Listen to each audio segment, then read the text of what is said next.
चलता है। भगवान महावीर स्वामी के जो 11 गणधर थे, कौन थे? ब्राह्मण थे। तो ब्राह्मण आज हमारे जो है ये शासन है, हम माने कि भगवान महावीर का शासन है, लेकिन भगवान महावीर को जब निर्वाण प्राप्त हुआ उस समय सुधर्मा स्वामी पाठ पर विराजित हुए थे, वो भी ब्राह्मण थे। आज उस सुधर्मा स्वामी के पाठ पर ही आज हमारा शासन, उन्हीं का शासन माना जाता है। उन्हीं के नाम से हम जो सिंहासन पर बैठते हैं, तखत पर बैठते हैं, तो सुधर्मा स्वामी को नमन करते हैं कि आज हम आपके शासन में हैं। इसी प्रकार महाराज श्री का जन्म भी ब्राह्मण कुल में हुआ और इनकी माता का नाम अभी आपने सुना कि शांति देवी, और ये महाराज श्री सारे जीवन शांतिनाथ भगवान का क्या करते हैं? कथा करते हैं, जाप करते हैं, और ये अपनी माता के अनुसार ही चल रहे हैं। और आपने देखा कि स्वभाव से ही बहुत शांत है। तो इस प्रकार से ये अपनी माता के मिले हुए संस्कारों से शांत स्वभाव वाले हैं। शांति देवी जी महाराज के ये सुपुत्री, इस प्रकार से इन्होंने अपना जीवन सारा शांति में ही लगा दिया। और इनके पिता का नाम ब्रह्मदत्त था। और इस प्रकार से ये ब्रह्म मुहूर्त में उठते हैं और सुबह 4 बजे, चाहे व्याधि हो, स्वस्थ ठीक ना होते हो, तो इस प्रकार से ये अपना प्रातः 4 बजे इन्होंने उठना, अपना जाप पाठ करना। इस प्रकार से इन्होंने, इनका जन्म 20 जनवरी 1957 के अंदर में हुआ, समालका के अंदर। जब ये लगभग 14 वर्ष के होके 15वां वर्ष इनको चल रहा था, तो उस समय इनके 8 दिसंबर 1972 में भिवानी के अंदर में इनकी दीक्षा हुई।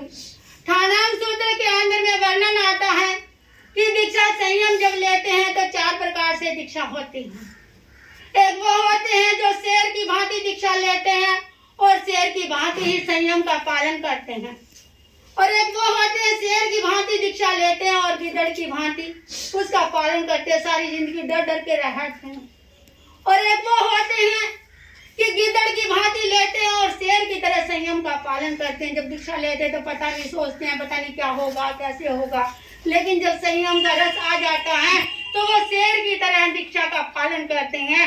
और एक वो होते हैं जो गिद्धड़ की तरह लेते हैं और गिद्धड़ की तरह ही सारा जीवन यापन कर देते हैं। तो इस प्रकार से महाराज श्री ने भी शेर की तरह भिवानी के अंदर में दीक्षा ली और आज तक उस संयम का अडिग पालन कर रहे हैं। चाहे जीवन में कितने ही उतार चढ़ाव आते हैं, परीक्षा आते हैं, तो सबको सहते हुए। और इस प्रकार से जब ये छोटे थे, अभी तो 65 साल की उम्र हो गई, अभी आप देख रहे हैं कि इनके चेहरे का नूर क्या है।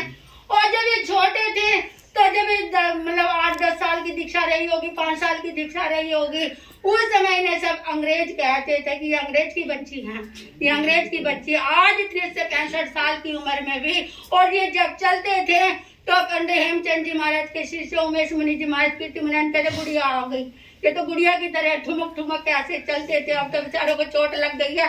तो इस प्रकार से तो ऐसा इनका जीवन रहा है।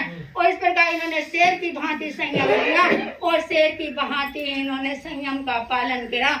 इन्होंने अपने जीवन के अंदर में बड़े, आपने देखा कि बड़ा सुकोमल शरीर है, सुकोमल शरीर होते हुए भी इन्होंने अपने जीवन में वर्षी तप किया और 64 दिन की आयंबिल किए और इस प्रकार से 163 दिन के उपासना किए। और इस प्रकार से इन्होंने संयम में इस प्रकार से अग्रसर बढ़ते रहे। और उत्तरायण सूत्र इन्होंने पूरा कंठस्थ किया, 10वीं कालिक सूत्र इस प्रकार से। और मंगलवाणी तो कहीं से कोई स्तोत्र पूछ लो, वो इन्होंने कंठस्थ है। ये सारी जो देन है ये पंडित हेमचंद जी महाराज श्री की देन है। उन्होंने इनको ज्ञान अर्जन कराया। इस प्रकार से इन्होंने अपने जीवन में आगे बढ़ते हुए चले गए। चाहे भले ही शरीर अस्वस्थ रहा, लेकिन इन्होंने अपनी स्वाध्याय नहीं छोड़ी। आज भी उत्तरायण सूत्र की पूरी स्वाध्याय करते हैं, अपनी स्वाध्याय को नहीं छोड़ते हैं। चाहे लेटे लेटे ही जाप करना पड़ो, लेकिन जाप करते हैं। कहते हैं कि थी बड़े ही सुकोमल काया, करके तप दिखलाया, थी बड़े ही सुकोमल काया, तप करके दिखलाया, थी बड़े ही सुकोमल काया, करके दिखलाया। महाराज श्री ने अपने जीवन जीवन के अंदर इस प्रकार से जैसे संयम लिया था इस उज्जवल चद्दर को जब दीक्षा लेते हैं तो माता पिता समाज सब यही कहते हैं कि जिस संयम को लिया है इसको आगे बढ़ते चले जाना, इस उज्जवल चद्दर की, इस केसरिया चद्दर की इस प्रकार से इसकी लाज रखना है।